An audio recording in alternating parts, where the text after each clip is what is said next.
Hello guys, welcome to this channel of Spiritual Travel 741. We are uploading Sri Krishna Vani here for you to gain success, happiness and peace of mind. So please do like, share and subscribe to this channel. তাহলে ভিডিওটা দেখতে থাকুন। কখনো ভেবেছেন যখন মাতা সন্তানকে জন্ম দেয় তখন কি হয়? 9 মাস গর্ভে ধারণ, প্রসবের তীব্র যন্ত্রণা, যে যন্ত্রণা এতটাই ভয়ানক হয় যে মনে হয় সন্তানের জন্মের সাথে মাতারও এক নতুন জন্ম হচ্ছে। আর এই জন্মের সাথে শেষ হয় মাতার যন্ত্রণার। কিন্তু যদি আপনি আপনার দৃষ্টিভঙ্গি পাল্টে দেখেন তাহলে আপনি বুঝতে পারবেন যে এই যন্ত্রণার অন্ত এক অপার আনন্দের প্রারম্ভ সন্তানের, আর সন্তান মাতা পিতার জন্য সুখের প্রারম্ভ। জীবনের সাথে এটাই হয়। আমরা কখনো কখনো কোনো সম্পর্ক বা পরিস্থিতির যন্ত্রণার অন্তের জন্য এত বিচলিত হয়ে যাই যে সেই আনন্দের প্রারম্ভ আমরা দেখতেই পাই না। মনে রাখবেন, যন্ত্রণা আনন্দের প্রারম্ভের লক্ষণ মাত্র। রাধা রাধা। নদীর জল মিষ্টি হয় আর সাগরের জল হয় নোনতা, আর কোনো নালার জল দুর্গন্ধে ভরা হয়। কেন? নদীর জল মিষ্টি হয় কারণ সে সকলকে জল দেয়, সাগর জল নেয় আর তাই জন্য নোনতা হয়। আর নালা সে বওয়া বন্ধ করে দেয় আর সেই কারণেই তা দুর্গন্ধময় হয়ে ওঠে, সে কাজের অযোগ্য হয়ে ওঠে। আমাদের জীবনেও অনেকটা এমনটাই হয়ে থাকে। যদি নদীর মতন জীবনে কিছু দিতে শেখেন তাহলে জীবনে মিষ্টত্ব বজায় থাকবে। যদি সাগরের মতন ভাগ দেওয়ার বদলে শুধু সঞ্চয় করতে থাকেন তাহলে মনে তিক্ততা ভরে থাকবে। আর যদি নালার মতন বওয়া বন্ধ করে দেন, কর্ম করা ছেড়ে দেন, তাহলে কাজের অযোগ্য হয়ে যাবেন। আর সেই জন্য কোনো বিশ্রাম ছাড়াই কর্ম করতে থাকেন। আর যা কিছু আপনার কাছে আছে তাকে ভাগ করতে শিখুন। মন প্রসন্ন হয়ে বলবে রাধা রাধা। মানুষের মধ্যে এক বিশেষ গুণ পাওয়া যায় মূল্যায়ন করার। কোনটা দামি, কোনটা সস্তা, যেটা কিনতে গেলে অনেক মুদ্রা লাগে, অনেক পরিশ্রম লাগে, সেটা দামি। যেটা কিনতে গেলে কম মুদ্রা, কম পরিশ্রম লাগে, সেটা সস্তা। কিন্তু এটাই কি সম্পূর্ণ সত্য?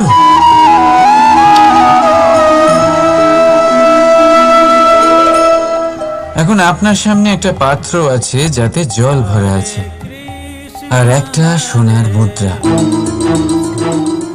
বলুন, এই দুই বস্তুর মধ্যে বেশি দামি কোনটা?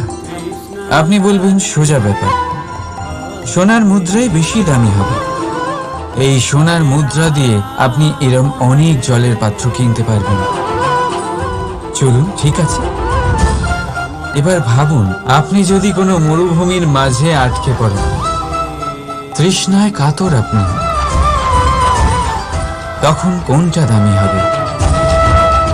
তখন তো আপনি এই এক ঢোক জলের জন্য নিজের সারা জীবনের উপার্জন, যা আপনি আয় করেছেন, সব দিতে রাজি হয়ে যাবেন। মনে রাখবেন, জীবনে দামি বা সস্তা বস্তু নয়, পরিস্থিতি হয়। আর প্রয়োজনে যা কাজে আসে তার থেকে অমূল্য এই সংসারে আর কিচ্ছু নেই। রাধা রাধা। এই পদ্ম ফুল দেখতে পাচ্ছেন আপনি?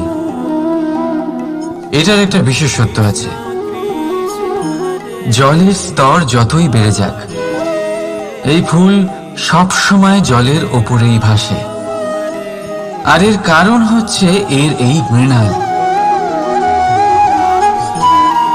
যখনই জলের স্তর বাড়ে, ঠিক তখনই এই মৃণালও বাড়ে, আর এই ফুলকে জলের ওপরে ভাসিয়ে রাখে।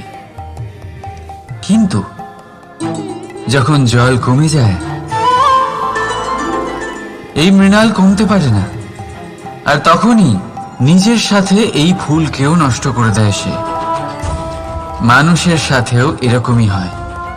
দেখুন, মানুষ যত সমৃদ্ধ হতে থাকে, ততই তার জীবনের স্তর বাড়তে থাকে, তার ইচ্ছেগুলো, তার প্রয়োজন বাড়তে থাকে। কিন্তু জীবনে কৃতিত্ব কমতে থাকলেও তার প্রয়োজনগুলো কমে না। আর তারপর এই পদ্মের মতোই মানুষও ভেঙে পড়ে। তাহলে কি করা যায়? কি করা যায় এই পরিস্থিতিতে? জীবনের স্তর বাড়ানো ছেড়ে দেবেন? কখনো না। কিন্তু জীবনের স্তর বাড়ানোর সাথে সাথে নিজের আত্মশক্তি একত্রিত করুন। সংকটের মুহূর্ত এলে আপনি আপনার জীবন কিভাবে কাটাবেন তার অনুশীলন করুন। কারণ জীবনের স্তর আর জলের স্তর বাড়বে আর কমবে, কিন্তু এটা আপনার উপর নির্ভরশীল যে আপনি এই দুইয়ের মধ্যে সমতা কি করে ধরে রাখবেন। রাধা রাধা। এই হিরেটা দেখতে পাচ্ছেন আপনি? লক্ষ কোটি বছর ধরে পৃথিবীর গর্ভে থাকার পরে এটা এতটা শক্ত হয়ে ওঠে। কিন্তু যখন খনি থেকে একে বের করা হয়, এটি কয়লার মতোই থাকে, সাদা, শক্ত, নিস্তেজ। কিন্তু যখন একে পালিশ করা হয়, তখন এটা তেজ লাভ করে, আর ঠিক তখনই এর মূল্য বৃদ্ধি পায়। সংসারে মানুষের সাথেও ঠিক এমনটাই হয়ে থাকে। মানুষের বুদ্ধি, মেধা, অভিজ্ঞতা সেই বছরগুলোর জন্য বৃদ্ধি পায় না যে বছরগুলো আমরা জীবনে কাটিয়েছি, বরং সেই মুহূর্ত থেকে ফুটে ওঠে যখন আমরা কষ্টের সম্মুখীন হয়েছি, বিপদের সম্মুখীন হই, সংকট পেরিয়েছি, ছলনা আর ক্লেশ সহ্য করেছি। এই জন্য যদি আপনার জীবনে আপনি সংকটের সম্মুখীন হন, বিপদ আসে, কষ্ট আসে, তাতে একেবারেই ভয়ভীত হবেন না। তাকে আহ্বান জানান, কারণ এই পরিস্থিতিগুলোই আপনাকে অভিজ্ঞতা দেবে যা আপনাকে উন্নত করবে। রাধা রাধা। প্রকৃতি প্রত্যেক জীবকে অনুভূতি দিয়েছে যাতে সে নিশ্চল না হয়, কোনো না কোনো কর্ম করতে থাকে। আর সেই অনুভূতি হলো খিদে। পশু, পক্ষী, প্রাণী পরিশ্রম করতে থাকে নিজের খিদে মেটানোর জন্য।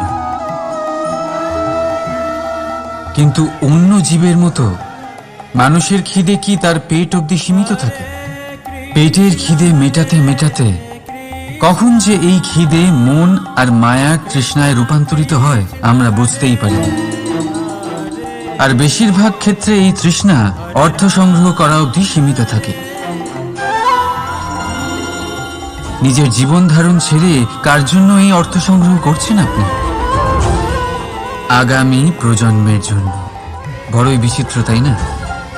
নিজের জীবন ধারণ ছেড়ে অর্থ সংগ্রহ করতে করতে নিজের জীবনের সুখ বিসর্জন দিচ্ছেন, আর আগামী প্রজন্মকে কাজ করার থেকেও আটকাচ্ছেন। পুত্র যখন কুপুত্র তখন কেন অর্থ সঞ্চয়? পুত্র যখন সুপুত্র তখন কেন অর্থ সঞ্চয়? নিজের সন্তানকে সংস্কার দিন, অর্থ নয়। যদি সন্তান সংস্কারী হয় তখন সে নিজের এক সংসার তৈরি করবে। যদি সংস্কারহীন হয় তাহলে আপনার বানানো সংসার এমনি সে ভেঙে দেবে। জীবনে যদি কিছু সঞ্চয় করতে হয় তাহলে জ্ঞান সঞ্চয় করুন, প্রেম সঞ্চয় করুন, আর আমার সাথে ভালোবেসে বলুন রাধা রাধা। জীবনকে রথ বলা হয়, কিন্তু কেন?